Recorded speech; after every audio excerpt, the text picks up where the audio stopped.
I now recognize the next interpellator on the list from the part of the minority, Assistant Minority Leader Shell Jokno. You have the floor, sir. Thank you. Thank you, Madam Chair. Good afternoon, Secretary Vince. Nung pong hearing sa Senado, ay biglang nag-offline yung project and control management application. I understand this your platform for infrastructure projects and contracts. Simple lang po ang tanong ko. I'm concerned, and this is in line with the directive of the President na linisin nga po ninyo yung DPWH.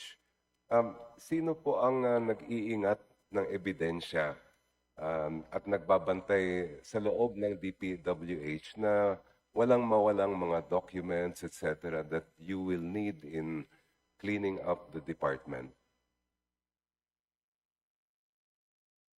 Sa ngayon po, kami po ay unang-una nag-institute ng measures na pagpasok po namin nung Martes ng measures para siguraduhin na walang gagabas ng mga dokumento. No, meron po akong mga sinama sa papasok na team. Ang iba po sa kanila ay dating mga miyembro ng Philippine National Police, kagaya po ni former PNP General Ato Bisnar, who used to be the head of our OTS, who will be coming in. Sila po ay nag-institute na rin po ng mga measures para i-secure yung mga dokumento. On the issue po yung nag-offline noong September 1, ano nangyari? Marami po atang nagkaroon po ata ng deluge of users, up by, they're saying here 700% higher than normal, which resulted in essentially the system to crash. No, so we will instruct po, Madam Chair, the IT department, the PIS department to find a way to address this. No? Pero po, yun po ang ginawa po namin. No? So, because it's very important po na ma-preserve po natin yung mga dokumento doon kasi yun po ang magiging basihan. Lalo na later on po, pag natayo na yung independent commission na itatayo ng ating Pangulo, critical po yung mga dokumentong yan. Thank you, Mr. Secretary. In relation to that, it's a very big challenge for you to comply with the President's directive. Have you begun coordination with agencies like the Office of the Ombudsman and the Department of Justice? Because I think you're going to need a lot of help. Yes, actually, ang initial coordination na ginawa po namin is with the Commission on Audit.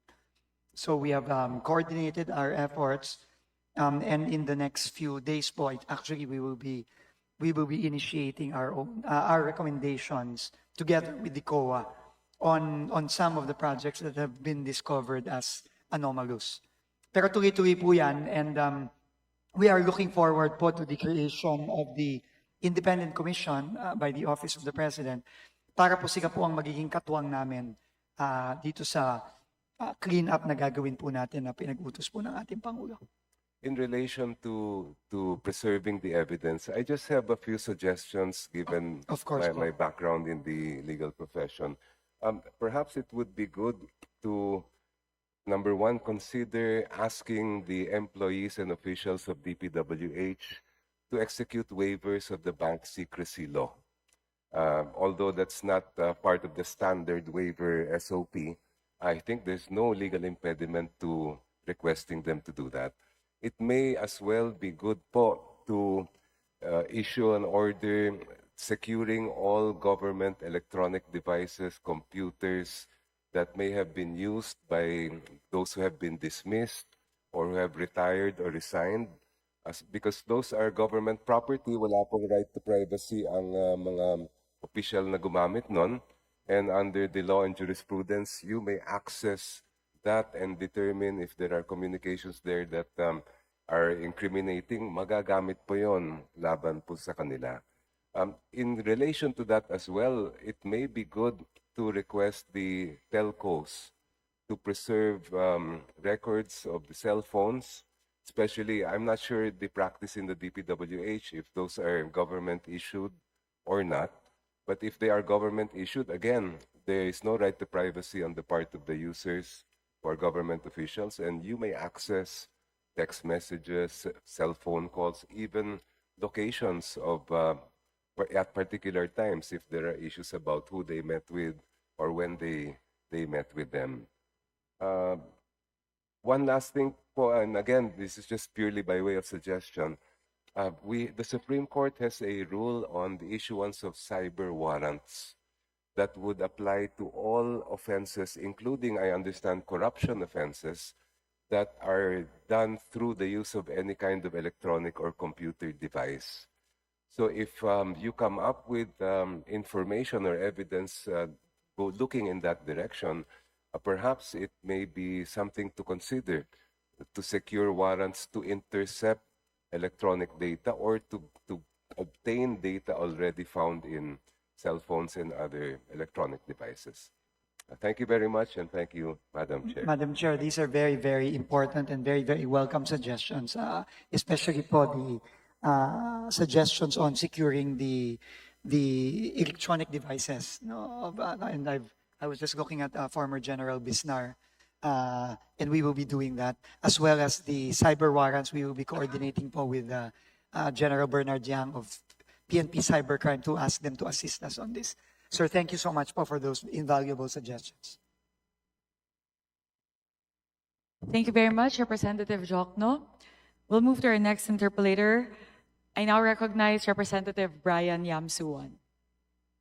Thank you very much, Madam Chair.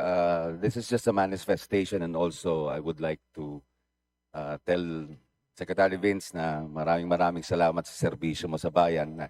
Napakaganda ng ginagawa mo. You have inspired people, and we have known each other for almost 3 decades now, and I was fortunate enough to work with you at nakita ko yung nagkaroon ako ng bird's eye view on how you deal with things and how you are efficient in what you do.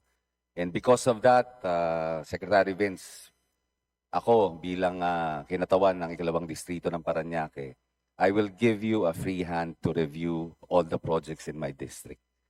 Ikaw na ang bahala. Kung tingin mo, nararapat ang mga proyekto para sa aming lugar, gawin mo. Kung ano ang tatanggalin mo, kung ano idadagdag mo na sa tingin mo makakatulong sa master plan natin upang maibsan lahat ng problema ng ating bayan, gawin mo. So yun ang binibigay ko sa iyo ngayon na parang pagkakataon na help us fix all these problems. And I am giving you a free hand to fix all the problems also in my district. Bilang first time na district congressman, kailangan ko rin ang tulong ninyo. At ibinibigay ko sa iyo ngayon itong pagkakataon to para maayos mo ang lahat ng mga problema sa mga distrito ng ating bansa. And I will start it with the 2nd District of Parañaque. At ako'y nagpapasalamat na ikaw na ang nandyan. At least ngayon, pwede na kami makatulog na mahimbing na ikaw na ang Secretary ng DPWH. That's all, Madam Chair. Madam Chair, maraming salamat po. Just kapasalamat po ako sa aking batchmates sa government service. Sabay po tayo nagsimula sa gobyerno. Maraming salamat po, and makakaasa po kayo na gagawin po natin yung kaya natin gawin. Thank you very much po. Madam Chair, Thank you very much, Representative Yamsuan.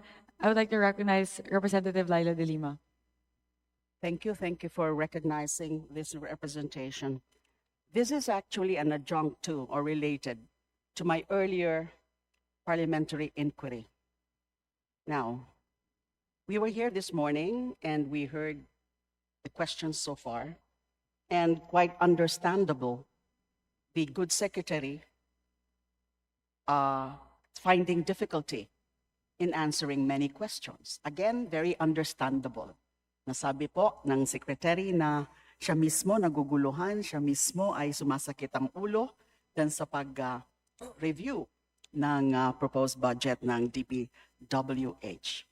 So at this point, Madam Chairperson, I'm compelled to present a motion for this committee to direct and compel DBM and DPWH to submit any errata, any amendment, any new proposals, any new provisions respecting the DPWH budget. I firmly submit that this committee has every right to so compel, because this committee has already lawfully acquired jurisdiction over the budget, over the NEP. Kaya nga po, sinabi ko po kanina na para sa akin, it would be constitutionally and practically or procedurally problematic kapag natuloy yung unang mungkahi na ibabalik in its entirety the NEP to the executive. We cannot at this point decline our jurisdiction. Kasi yung jurisdiction po over the budget, yung House, nandito na po sa amin. We cannot do pass the budget. Kasi nasa amin, alam po ito ng lahat, nasa amin po ang sole and exclusive power of the purse. So, ang susunod, pagka-submit ng NEP, is mag-deliberate, and then amendments kung meron, then passage of the GAB before enactment as GAA. Yun po ang tamang proseso.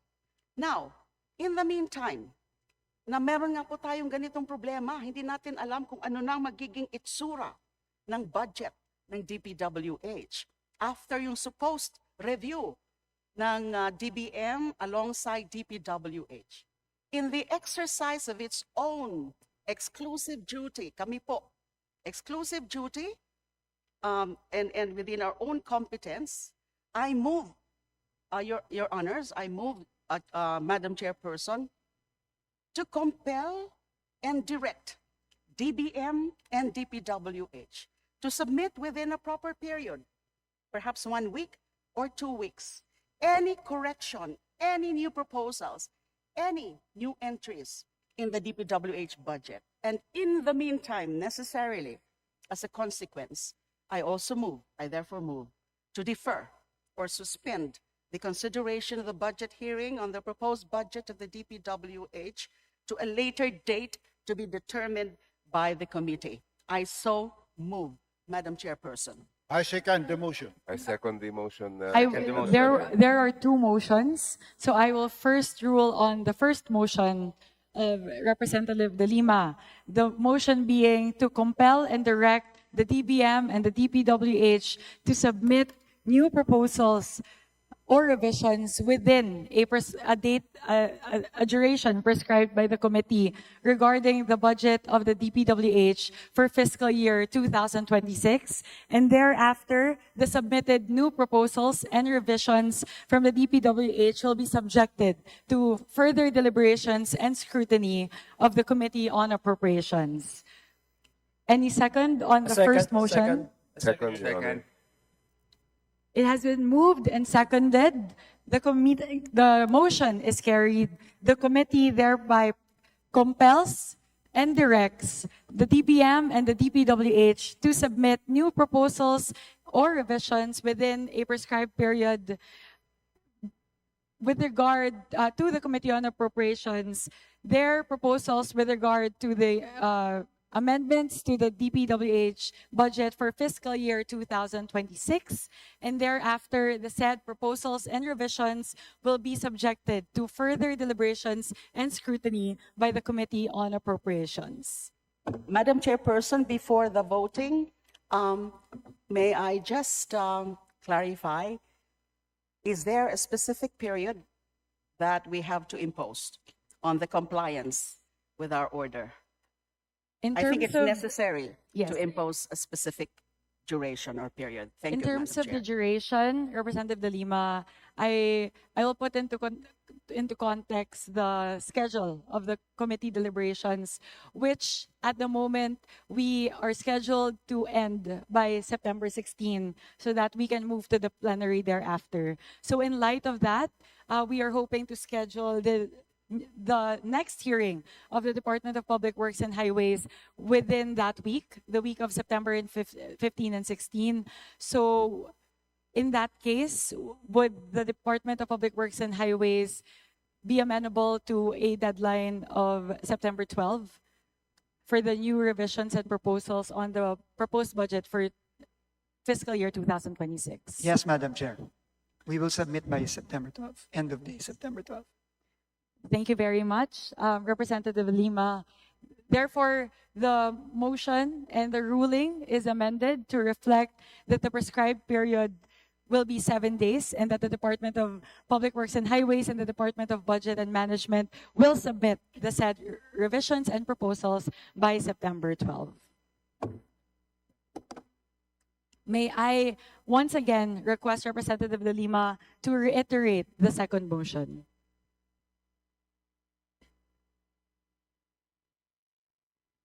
I move that this committee direct or compel the Department of Budget and Management and the Department of Public Works and Highways to submit any correction, any errata, any amendments, any changes to the proposed budget of DPWH within 1 week.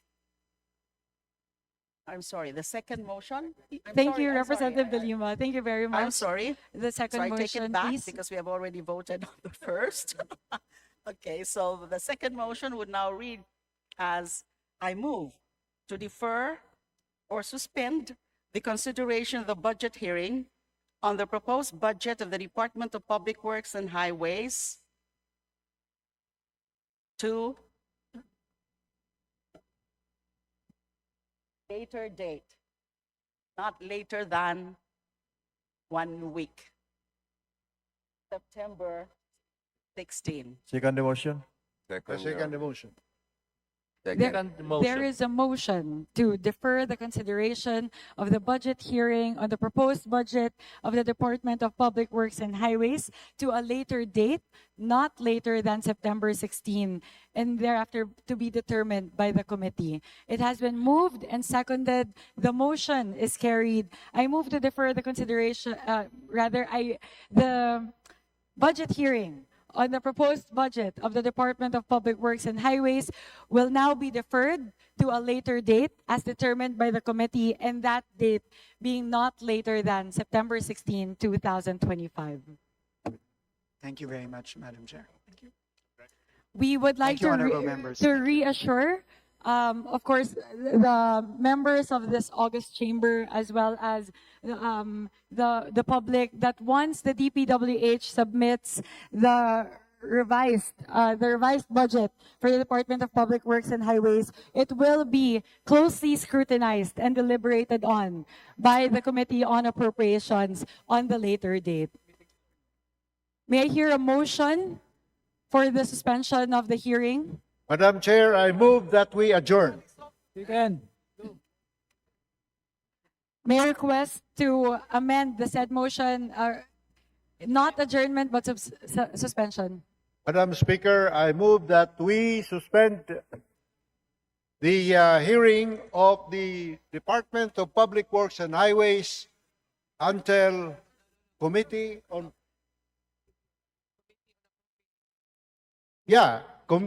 I move that we suspend the budget hearing of the Committee on Appropriations on the Department of Public Works and Highways until Monday, September 8, 2025. So move, Madam Chair. Second the motion. It has been moved and seconded. The hearing is hereby suspended and will resume on Monday, September 8, 2025 at 9 o'clock in the morning.